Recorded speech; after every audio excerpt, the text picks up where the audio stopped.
যা যা থাকছে বার্ষিক পরীক্ষার প্রশ্ন কাঠামো ও সিলেবাসে।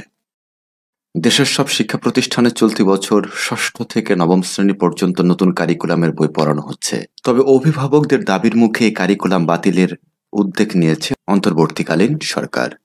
নতুন কারিকুলামে বাৎসরিক সামষ্টিক মূল্যায়নের পরিবর্তে বার্ষিক পরীক্ষা নেওয়ার সিদ্ধান্ত হয়েছে। এ পরীক্ষার প্রশ্ন হবে এর আগের কারিকুলামের নিয়মে, তবে পাঠ্য বই থাকবে নতুন কারিকুলামেই। এনসিটিবির চেয়ারম্যান বলেন, বার্ষিক পরীক্ষার প্রশ্ন হবে 2012 সালের শিক্ষাক্রমের আদলে। প্রতিটি বিষয়ে ছোট প্রশ্ন, বড় প্রশ্নের সমন্বয়ে প্রশ্ন কাঠামো প্রস্তুত করা হয়েছে।